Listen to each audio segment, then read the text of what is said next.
school where learning is a beautiful journey. আজকে আমরা শিখে নেব ডাবল ওয়ার্ড সেন্টেন্সেস।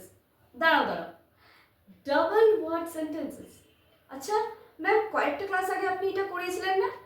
তোমাদের মনে নিশ্চয়ই এই প্রশ্নটা উঠছে, তাই তো? একদম ঠিক বলেছো। এই কয়েকটা ক্লাস আগেই আমি জাস্ট এই ভিডিওটা প্রোভাইড করেছিলাম, ডাবল ওয়ার্ড সেন্টেন্সেস বা ডাবল ওয়ার্ড সেন্টেন্সেস।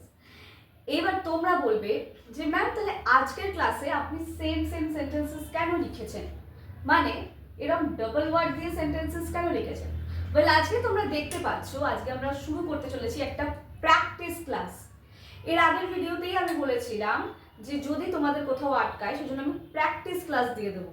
ওয়েল, আজকে আমি চলে এসেছি ডাবল ওয়ার্ড সেন্টেন্সের প্র্যাকটিস ক্লাস নিয়ে। তাহলে চলো আর বেশি দেরি না করে আজকের ভিডিওটাও শুরু করা যাক। তবে ভিডিও শুরু করার আগে বলে দিই, যারা যারা আমার চ্যানেলে নতুন রয়েছে চ্যানেলটিকে সাবস্ক্রাইব করে পাশে থাকা বেল আইকনটি প্রেস করতে একদম ভুলো না। তাহলে চলো আর বেশি দেরি না করে আজকের ক্লাসটা আমরা শুরু করে দিই। ওয়েল, দেখে নাও, এখানে তিনটে দেওয়া রয়েছে, মানে তিনটে সেন্টেন্স দেওয়া রয়েছে। তোমরা বলবে যে তিনটে সেন্টেন্স দিয়ে কি একটা প্র্যাকটিস ক্লাস হয় না? অবশ্যই হয় না। তাই জন্য এখানে তিনটে সেন্টেন্স দিয়ে জাস্ট আরেকবার ডেসক্রাইব করে দেবো তোমাদেরকে ডাবল ওয়ার্ড সেন্টেন্সেস। দেন আমরা বাকি এক্সারসাইজটা তোমরা স্ক্রিনে দেখতে পাবে এবং সেখানে আমি প্রত্যেকটার আনসারও প্রোভাইড করে দেবো। আর তাই জন্য আমি বলি প্রথম থেকে শেষ অবধি ভিডিওটা দেখো, একদম স্কিপ করো না। চলো দেখে নেওয়া যাক ফার্স্ট এক্সাম্পলটা কিভাবে, বা ফার্স্ট এক্সারসাইজটা কিভাবে সেন্টেন্সটা আমরা সলভ করতে পারি। হাঁটতে হাঁটতে গান গাইছে।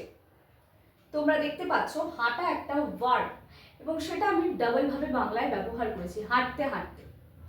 এইবার তো ইংলিশে যখন আমরা ব্যবহার করছি এইভাবে কি করব না, কিভাবে করতে পারি? ফার্স্টে দেখবো গান গাইছে। তাহলে কেউ একজন গান গাইছে, গান গাইছে কি? ইজ সিঙ্গিং, হাঁটতে হাঁটতে, while walking। তাহলে আমি কিভাবে সেন্টেন্সটাকে অ্যারেঞ্জ করব? দেখো, she or he is singing while walking। হলো। নেক্সট কি রয়েছে? খেলতে খেলতে সময় চলে গেল। সেম, খেলা হচ্ছে কি? ভার্ব। এইবার এটাকে ওইভাবে ডবল ভাবে ব্যবহার করা হয়েছে সেন্টেন্সটাতে। সময় চলে গেল, time past, while playing, time past while playing। বোঝা গেল? নেক্সট কি রয়েছে? পড়তে পড়তে ঘুম এসে গেল। পড়তে পড়তে ঘুম এসে গেল, এখানে বলতে পারো যে ধরো আমি বললাম আমার পড়তে পড়তে ঘুম এসে গেল।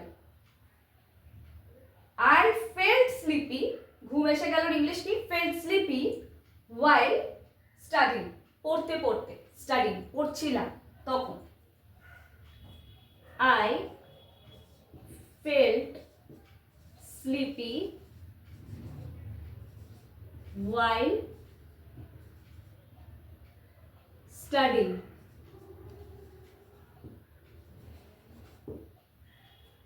বোঝা গেল? এইভাবে এখন আমি তিনটে ফার্স্ট দিয়ে তোমাদের জাস্ট একটা বুঝিয়ে দিলাম। এইবার বাকি সেন্টেন্সগুলো চলো দেখে নিই কিভাবে আমরা সলভ করতে পারি। চলো এক্সারসাইজটা এবার দেখে নেওয়া যাক। লিখতে লিখতে কলমটা ভেঙে গেল। লেখা কি? সেমভাবে ভার্ব। তাহলে আমরা কিভাবে এটাকে সলভ করব?